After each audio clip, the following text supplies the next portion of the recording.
Las preguntas obligadas en una entrevista con el comandante Guevara son aquellas que se relacionan con su nacionalidad y con su incorporación al movimiento revolucionario cubano. En primer lugar, su nacionalidad de origen es...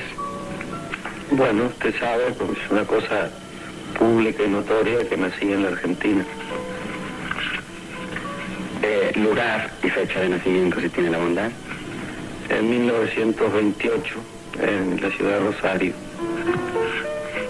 Ahora, el Che nació en Rosario. No debió nacer en Rosario. Nació en Rosario por casualidad. Bueno, nació perfectamente bien. Y bueno, tuvimos un tiempito porque no se le podía sacar en el momento. Y resulta que a los 15 días, Ernesto tuvo una pulmonía muy seria, que quizá esto fuera el verdadero origen de su asma. Y fue el asma que sufría el primogénito de los Guevara de la Serna lo que llevó a la familia a trasladarse a Córdoba. Mi primera esposa, Celia de la Serna, y el cabezón este es el Che. Bueno, esto es en Argüello, seguramente. Argüello, año. Bueno, debe haber sido 28, 30. Hasta Ernestito subiendo hacia un árbol. Porque no era árbol. Y ese soy yo con Ernestito. Era una familia aristocrática venida menos. Los Guevara Lynch, cuando llegaron a Altagracia, no era una familia de mucho dinero. Dependían de una renta de un yerbatay que tenían en Misiones. La diferencia de los Guevara Lynch con la gente de la zona, en Altagracia, lo marcaba, ¿no es cierto?, la intelectualidad. Se les abrió la puerta a todo el mundo. Los amiguitos de la barra entraban ahí y era como la casa de los jueces. Este soy yo, a la derecha es Celia.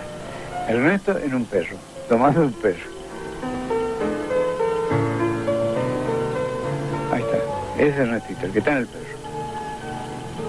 Y yo en ese momento estaba en comunicación con los republicanos españoles, pero después fundamos muchos comités de ayuda en la provincia, y ahí es que Ernesto empieza a conocer el fondo de la guerrilla y de la guerra, ¿no? En el cuarto de Ernestito tenía todos los mapas españoles con banderillas de la guerra española. Ernesto Guevara vivió 17 años en Córdoba.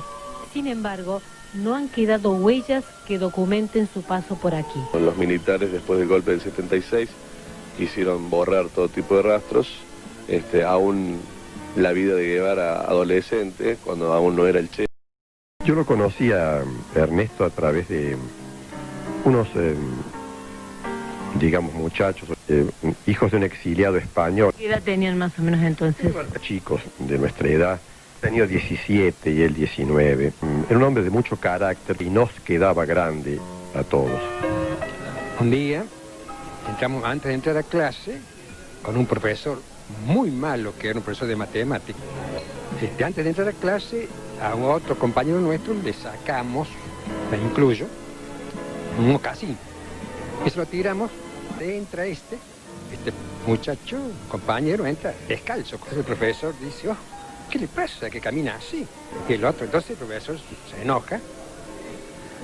Y entonces dice, si no dice quién es el que le tiró el mocasín o el zapato a este alumno, ¿quién fue? Nadie se levanta. Bueno, voy a poner una amonestación colectiva. Se levantó el Che, que no tenía nada que ver, Ernesto. Que nada, que dice yo, profesor. Y se dio cuenta que él se había levantado así por ser buen compañero. Y bueno, le disculpo la posible sanción que íbamos a tener todos.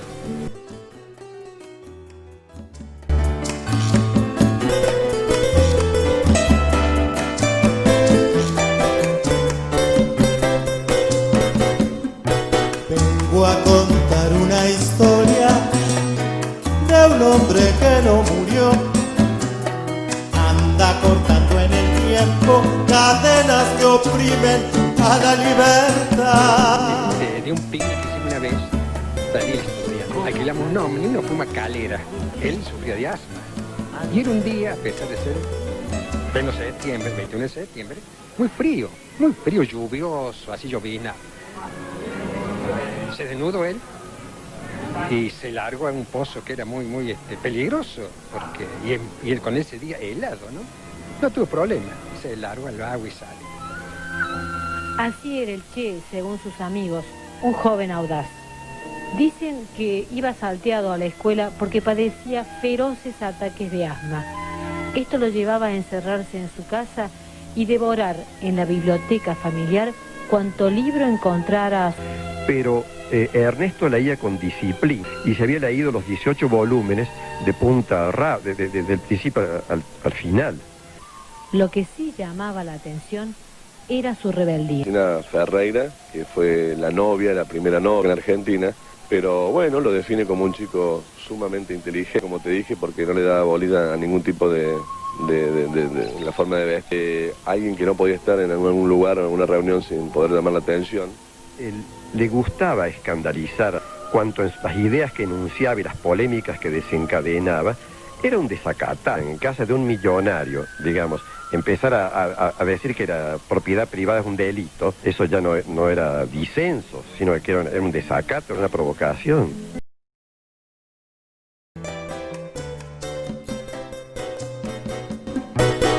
Tiene mirada de fuego, un estandarte de amor, anda buscando a los... Yo tenía una bicicleta, se compró un motorcito micro, que era un motorcito que se aplicaba a la bicicleta. Yo creía que era cuestión de dar vuelta a la manzana. La manzana eran 4.500 kilómetros, ¿no? Está escrito por él y están todas su diario de viaje. Y se va por todo el norte argentino, salió con la Micron esa, sale de Buenos Aires.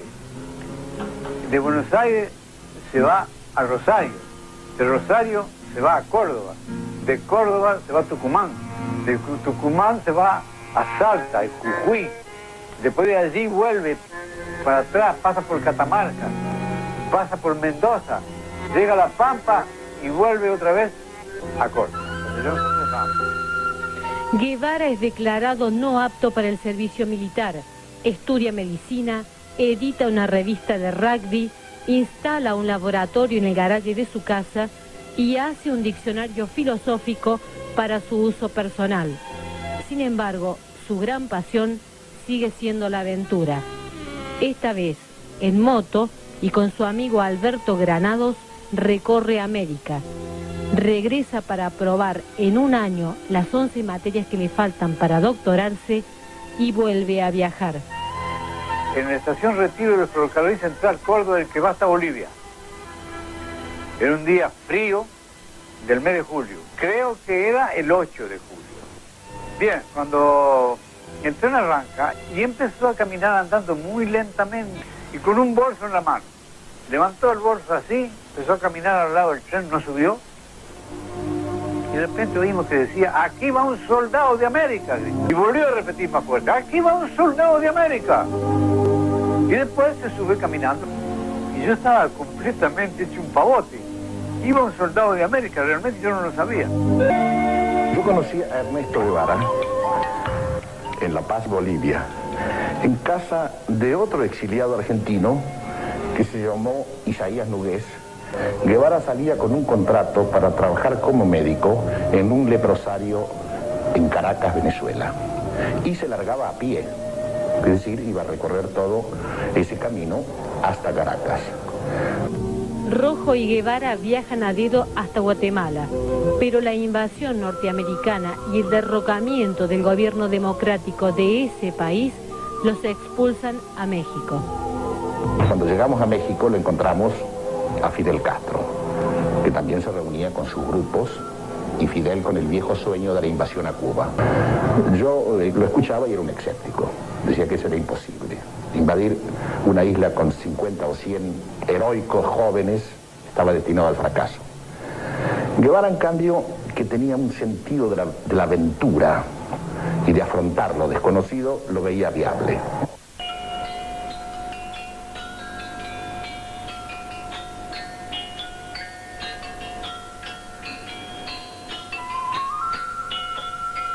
Frente al Galveston. Ahí con el tiempo llegamos a tener un apartamento también nosotros. Bajo o cerquita de él hay un restaurante. En ese restaurante, en el mes de julio del año 55, donde se sostiene esa entrevista entre Fidel y el Che, que yo participo, y es donde el Che decide unirse a nosotros. Pues cuando él se sumó a nosotros en México, él planteó una sola cuestión. Dice, yo lo único que quiero es que si después que triunfe la revolución, yo quiera irme a luchar a Argentina, a su país, que no se me limite esa posibilidad. Que razones de Estado no impidan eso. Y yo se lo prometí. Eso estaba muy distante, ¿no? Sabía, primero si ganábamos la guerra y quiénes iban a estar vivos cuando... Y él seguramente tenía pocas posibilidades de estar vivo por su impetuosidad. Y él incluso cuando fue presidente del Banco Central poniéndole Che, lo cual después firmaba los billetes. Yo en eso alguna vez le dije, yo creo que esta firma tuya como el Che en los billetes, en el circulante monetario de la Revolución Cubana, era una especie de rechazo, de menosprecio al papel que el dinero jugaba, y que eso era parte de la filosofía de él.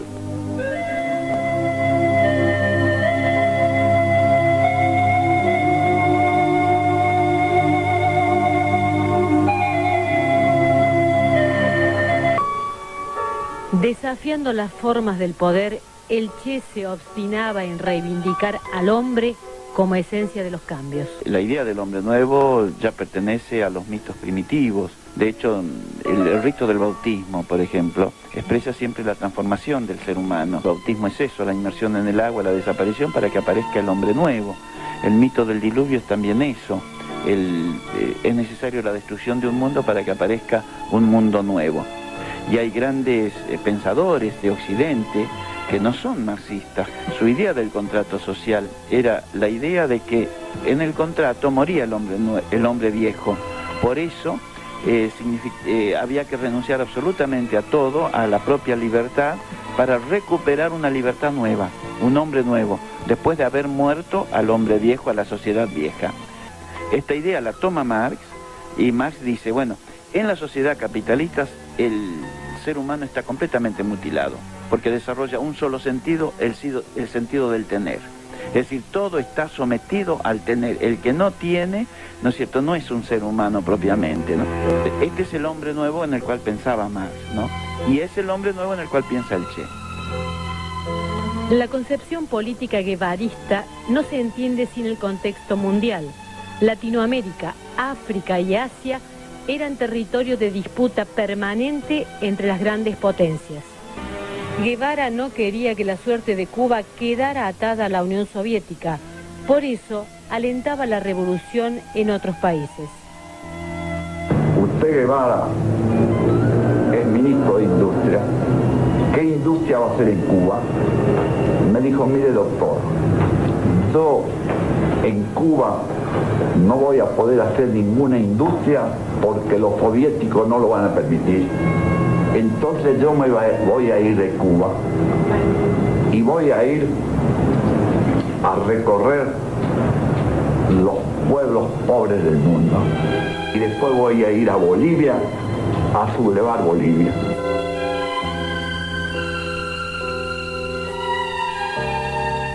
Y me acuerdo de que le dije, ¿qué va a ser de tu vida? Le dije, ¿qué va a ser de tu vida como médico? Y se quedó pensando un momento y me dice, mira, como vos te llamás lo mismo que yo, pones un letrerito en la puerta de tu escritorio que diga Doctor Guevara, y entonces ya tenés derecho a empezar a destripar gente, ¿no? Bueno, era muy gracioso, pero después, no, vamos a hablar en serio. Y me dijo esta palabra más o menos, no sé en qué lado del mundo dejaré los huesos.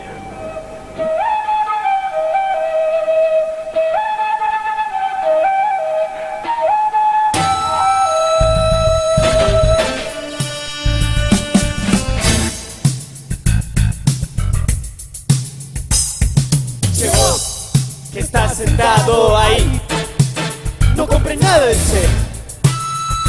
Nací como el Che, viví como el Che, soñé como el Che. Era digno y resuelto como un ave. Su risa era fresca como un niño. Y vos lo estás nombrando todavía.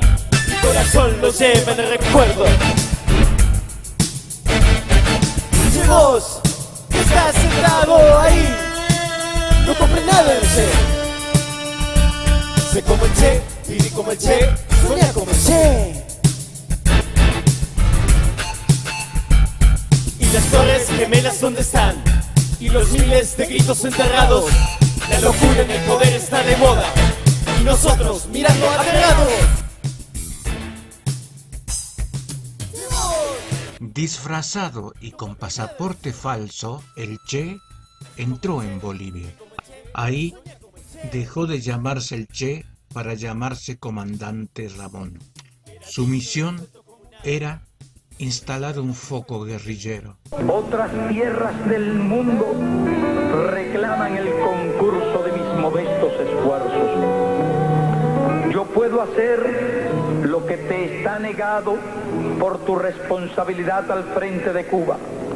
Y llegó la hora de separarnos. Sépase que lo hago con una mezcla de alegría y dolor. Aquí dejo lo más puro de mis esperanzas de constructor y dejo un pueblo que me admitió como un hijo. Eso lacera una parte de mi espíritu. En los nuevos campos de batalla llevaré la fe que me inculcaste, el espíritu revolucionario de mi pueblo, la sensación de cumplir con el más sagrado de los deberes, luchar contra el imperialismo donde quiera que esté.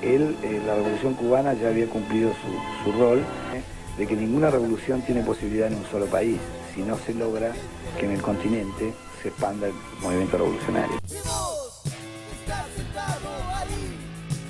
No compres nada del Che. Sé como el Che, viví como el Che, soñá como el Che.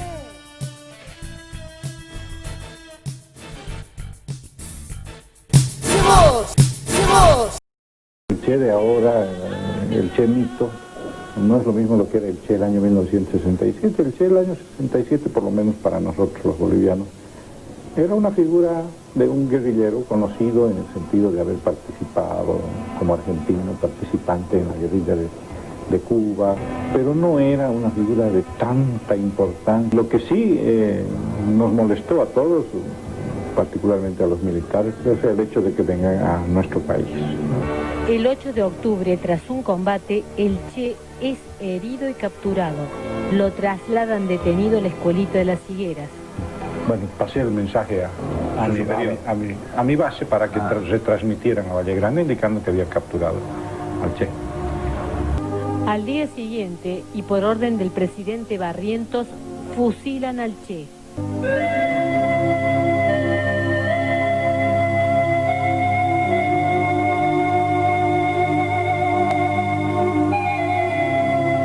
Los yanquis quisieron desaparecerlo. No obstante eso, el Che se convirtió en un gran símbolo para el mundo entero del hombre ejemplar, revolucionario. El símbolo del Che, el símbolo de la ¡Si lucha contra la injusticia en cualquier lugar del planeta.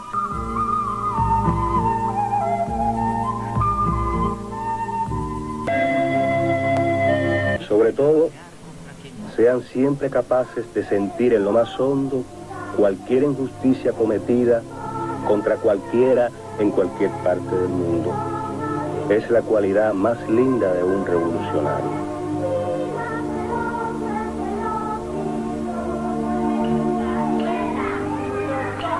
Hasta siempre, hijitos. Espero verlos todavía. Un beso grandote y un gran abrazo de papá.